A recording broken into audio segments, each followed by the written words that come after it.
With the COVID organics, Madagascar is with his African brothers to heal and save lives. Our duty is to preserve the health of our people.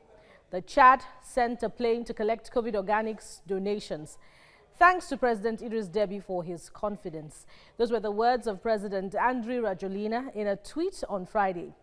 Besides Chad, this African solidarity has seen Madagascar offer the herbal drug to others like Tanzania, Congo-Brazzaville and Senegal. With no death toll and a nearly 80% recovery rate, it is perhaps this stable COVID-19 feedback that is compelling the demand for this herbal potion developed by the Malagasy Institute of Applied Research.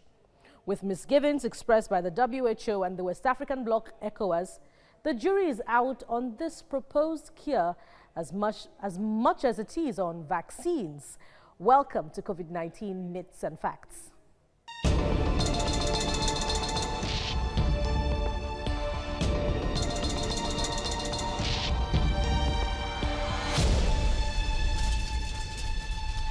Early this month, Speaker Femi Gbajabiamila stepped down from his seat to present a bill seeking to repeal the Quarantine Act and enact the Infectious Disease Control Bill. The first and second readings were taken almost immediately, but members kicked against the third reading, and since then, controversy has trailed the bill, with many describing it as a hatchet job from the international community. Former senator representing Kogi West Senatorial District had asked the courts to declare some sections of the Control of Infectious Disease Bill 2020 as invalid, unlawful and unconstitutional. He also sought an order of injunction restraining the respondents from further debate or lawmaking processes with respect to the bill. That bill is not Nigerian-like, it's anti-God, it's anti-people.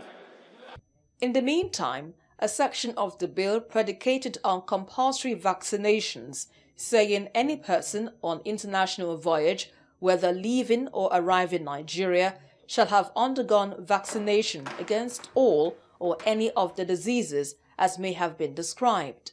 Is the current virus, the COVID-19, is it covered by the Quarantine Act? Meanwhile, Speaker of the House, Femi Gbajabiamila, says the House will abide by the hearings of the Infectious Disease Control Bill, and it is putting finishing touches to a 2-day public hearing that will accommodate 40 persons each day. Now, recall that last week we looked at vaccinations against the backdrop of the role of Microsoft founder Bill Gates' position, his advocacy for vaccinations, which is a necessary preventative measure before the world can begin to gather again. Now, this is part 2. So joining me to discuss this further is family health physician, Dr. Adeze Ore. Welcome to the program. Thank you for having me on the program. So as we bring the issue of vaccinations home, what is the Quarantine Act that has, on the strength of which has been invoked to manage this current pandemic? What is it achieving that the Control of Infectious Disease Bill will take further?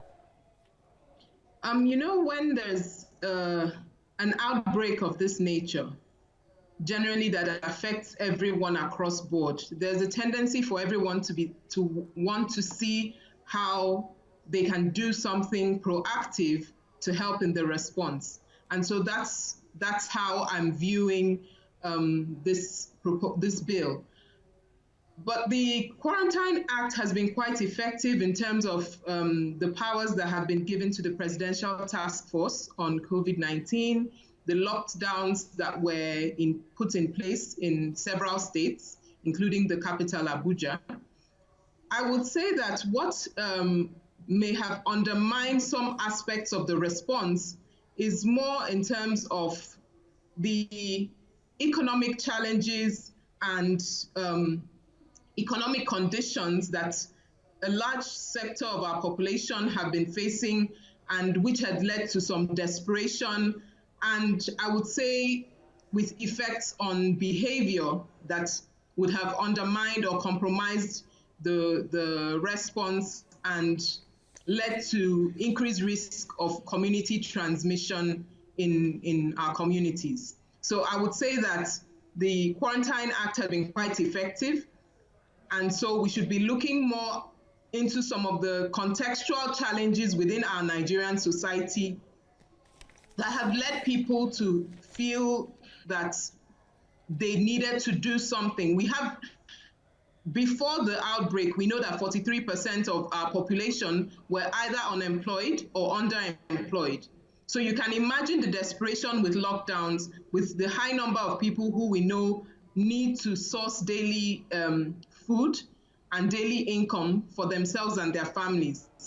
When you say the behavior of our people has undermined the Quarantine Act, I imagine you mean breaching of lockdown measures. But perhaps we should read from a section of the bill where it appears to the Director General, that would be of the NCDC, that the holding of any gathering or any public entertainment is likely to increase the spread of any infectious disease.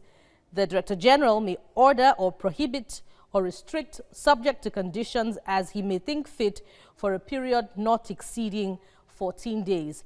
It is this and other portions of the bill that advocates compulsory vaccinations for those on international voyages that Nigerians are frowning at and seeing as draconian. Now, will this prevent any acts that may undermine the law to control infectious diseases in the future?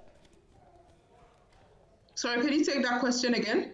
Now, will this portions of the bill, as I just read now, will it help to check the possible undermining of the law in the future, if passed?